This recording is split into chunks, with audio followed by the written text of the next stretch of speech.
ಎಚ್ಚರಿಕೆಯ ಮಾತನ್ನ ಹೇಳ್ತಿದ್ರಿ. ಬೇರೆಯವ್ರ ತಿಥಿ ಊಟಕ್ಕೇನಾದ್ರೂ ಹೋದ್ರೆ ನಿಮ್ದೇ ತಿಥಿ ಆಗ್ಬಿಡತ್ತೆ ಜೋಕೆ ಅಂತ ಹೇಳ್ತಾ ಇದ್ರಿ.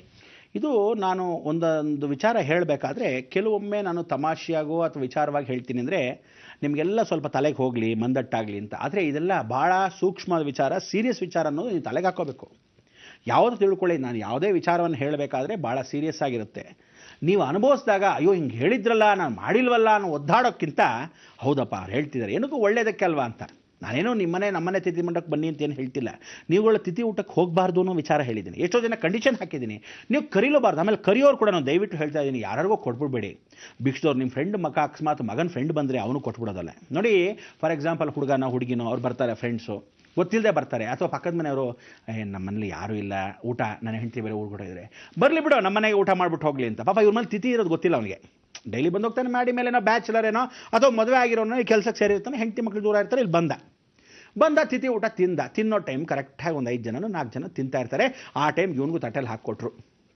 ತಟ್ಟೆಲ್ಲಿ ಹಾಕ್ಕೊಟ್ಟ ತಕ್ಷಣ ಅವ್ರು ನೆನ್ಸ್ಕೊತಾರೆ, ಹೋದವ್ರನ್ನೆಲ್ಲ ಒಬ್ಬೊಬ್ಬರ ನೆನ್ಸ್ಕೊತಾರೆ ಮನೆಯವರು. ನೆನ್ಸ್ಕೊಂಡ ತಕ್ಷಣ ನೋಡಿ ನೀವು ಎಷ್ಟು ವಿಶೇಷ ಅಂದರೆ, ಯಾವತ್ತು ಹೇಳ್ತಾರೆ ಋಣನ ನಾವು ಅಕಸ್ಮಾತ್ ಸಂಕಲ್ಪ ಮಾಡ್ಕೊಬೇಕಾದ್ರೆ ದೇವ್ರ ಹತ್ರ ಕೇಳ್ಕೊಬೇಕಾದ್ರೆ ನಾನು ಇದು ಮಾಡ್ಕೊಡ್ತೀನಿ ಭಗವಂತ ಅಂತ ಮನಸ್ಸಲ್ಲಿ ಅನ್ಕೊಂತಿರ್ಬೇಕು. ಆ ಮನಸ್ಸಲ್ಲಿ ಅನ್ಕೊಂಡಿದ್ದು ಕೂಡ ಅಸ್ತು ಅಂತ ಅಸ್ತು ದೇವತೆಗಳಂತಾರಂತೆ.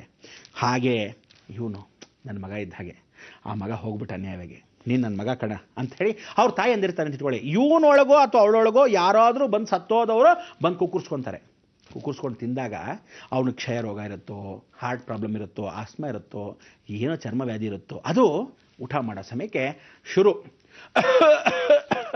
ಅಂತ ಇಲ್ಲಿ ಶುರು ಆಗುತ್ತೆ. ಶುರುವಾದಾಗ ಮನೆಗೆ ಹೋದಾಗ ವಾಂತಿಗಳು, ಯಾಕೋ ಅನ್ಡೈಜೆಷನ್, ಏನೋ ಫುಡ್ ಇನ್ಫೆಕ್ಷನ್, ಡಾಕ್ಟರ್ ತೋರಿಸ್ಕೊತಾನೆ. ಇವನು ಪೆದ್ ನನ್ನ ಮಗ ಗೊತ್ತಿರಲ್ಲ, ಅಲ್ಲಿ ಭೂತಾನೇ ಬಂದು ತಿನ್ಕೊಂಡೋಗಿದೆ. ಇನ್ನೊಂದು ತಿಳ್ಕೊಳ್ಳಿ, ಒಂದು ದಿವಸ ಬಂದಿರೋ ಭೂತ ಒಳಗೆ ತಿನ್ಕೊಂಡು ಹೋಗುತ್ತಲ್ಲ, 3 days ಇರುತ್ತೆ. ಅದಕ್ಕೆ ಬ್ರಾಹ್ಮಣರಲ್ಲಿ ಏನು ಮಾಡ್ತಾರೆ ಗೊತ್ತಾ, ತಕ್ಷಣ ಸಾಯಂಕಾಲ ಮನೆಗೆ ಹೋದ ತಕ್ಷಣ ಗಾಯತ್ರಿ ಜಪವನ್ನು ಮಾಡ್ತಾರೆ, ಬಿಟ್ಟು ಹೋಗುತ್ತದು. ನಿಮಗೆಲ್ಲ ಪಾಪ ಅದೆಲ್ಲ ಗೊತ್ತೇ ಇಲ್ಲ, ದೇವ್ರು ನಮಸ್ಕಾರ ಮಾಡಿರಲ್ಲ, ಹಾಗೆ ವರ್ಕ್ ಸ್ಟಾರ್ಟ್ ಮಾಡಿಬಿಡ್ತೀರಾ. ಮಧ್ಯಾಹ್ನ ಬಂದಿರ್ತೀರಾ, ಫ್ರೆಂಡ್ ಮೇಲೆ ತಿನ್ಕೊಂಡೆ ಹೊಟ್ಟೋದ್ರಿ. ಇದೆಲ್ಲ ಸೈಕಲಾಜಿಕಲ್ ಎಫೆಕ್ಟು. ಕೂತ್ಕೊಂಡಿರ್ತೀರಾ, ಕೆಲಸ ಗೊತ್ತಿಲ್ಲ, ಮನೆಗೆ ಹೋದೆ ಸ್ವಲ್ಪ ಅನೀಸಿನೆಸ್ಸು, ಯಾಕೋ ಮೈಕೈ ನೋವು, ಅಡ್ಮಿಟ್ ಆಗೋಣ ಅಂತೀರಾ, ವೀಕ್ನೆಸ್ಸು ಒಳಗೆ ಬಂದಿರುತ್ತಲ್ಲ. 3 days ಹೋಗಲ್ಲ. ಆ 3 daysಲ್ಲಿ ನಿಮ್ಮ ಗತಿ ಏನಾಗೋದು ದೇವರೇ ಬಲ್ಲ. ಅವ್ನು ಆಕ್ಸಿಡೆಂಟಲ್ಲಿ ಸತ್ತಿದ್ದಾನೋ ಗೊತ್ತಿಲ್ಲ, ಸತ್ತವನು ಯಾರನ್ನ ನೆನೆಸ್ಕೊಂಡಿದ್ದಾರೋ ಅವ್ರಿಗೆ ಗೊತ್ತಿಲ್ಲ, ವಯಸ್ಸಾದವ್ನು ನೆನೆಸ್ಕೊಂಡಿದ್ದಾನೋ, ಯಂಗ್ಸ್ಟರ್ ನೆನೆಸ್ಕೊಂಡಿದ್ದಾನೋ ಗೊತ್ತಿಲ್ಲ, ನೀನು ಯಂಗ್ಸ್ಟರ್ ಆಗಿರ್ತೀಯ. ಅದಕ್ಕೆ ಹೇಳೋದು, ಯಾರ್ಯಾರ ಮನೆಗೆ ಹೋಗಿ ಏನೂ ತಿನ್ನಬೇಡಿ. ಎಷ್ಟೋ ಜನ ಕೇಳಿದ್ದೀನಿ, ಮಾಟ ಮಂತ್ರ ಮಾಡಿಸಿರ್ತಾರೆ ಗೊತ್ತಿರಲ್ಲ, ಸತ್ತೋದವ್ರು ನೆನೆಸ್ಕೊಂಡು ಊಟ ಮಾಡಿಸಿರ್ತಾರೆ ಗೊತ್ತಿಲ್ಲ, ಅವ್ರ ಮನೇಲಿ ತಿಥಿ ಮಾಡ್ತಾರೋ ಊಟ ಮಾಡಿಸ್ತಿರೋ ಗೊತ್ತಿರಲ್ಲ. ಅದಕ್ಕೆ ತಿನ್ನಬೇಕಾದ್ರೂ ನಾನು ಏನು ಹೇಳಿದ್ದೀನಿ, ಯಾರಕ್ಕಿನ್ ಬಾಯಿಗೆ ಹಾಕ್ಕೊಂಡು ಹೋಗಿ, ಅಥವಾ ಗೊತ್ತಿಲ್ಲದೆ ಇದ್ರೆ ಅವ್ರ ಮನೇಲಿ ಬಾಯಿ ಬಿಟ್ಟು ಕೇಳಬೇಕು.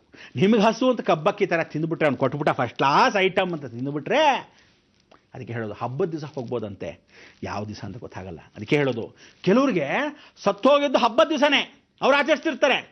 ನಿಮ್ಮನೇಲಿ ಹಬ್ಬ, ಅವನ ಮನೇಲಿ ತಿಥಿ, ಅವ್ನಿಗೆ ಹಬ್ಬ ಇರಲ್ಲ ವರ್ಷ, ಬನ್ನಿ ಊಟ ಮಾಡಿರಂತೆ ಅಂತ ಹೇಳಿ ಫಸ್ಟ್ ಕ್ಲಾಸ್ ಆಗಿರ್ತಾರೆ. ಇವನಿಗೆ ಬಾಯಿ ಚಪ್ಪಲ, ಫ್ರೈಡ್ ಫಿಶ್ಶೇ ಇಷ್ಟ, ಅವ್ರ ಮನೇಲಿ ಫ್ರೈಡ್ ಫಿಶ್ ಅವತ್ತು ಹಬ್ಬ ಕಬಾಬ್ ಮಾಡಿರ್ತಾನೆ. 2-3 ಪೀಸ್ ಏನು ಜಾಸ್ತಿನೇ ಹಾಕಿದ್ದಾರೆ.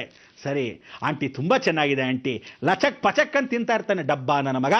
ಅಲ್ಲಿ ವಾಂತಿ ಭೇದಿಯಾದಾಗ ಗೊತ್ತಾಗತ್ತೆ ಯಾರ್ದೋ ಪಿತೃ ಋಣಗಳ ಜ್ಞಾಪಕ ಬರುತ್ತೆ. ಇವನ್ ತಾತ, ಇವನ ಅಜ್ಜಿ, ಇವ್ರ ಅಜ್ಜಿ ಅತ್ತ, ಎಲ್ಲರೂ ಜ್ಞಾಪಕ ಬರ್ತಾರೆ 1 by 1.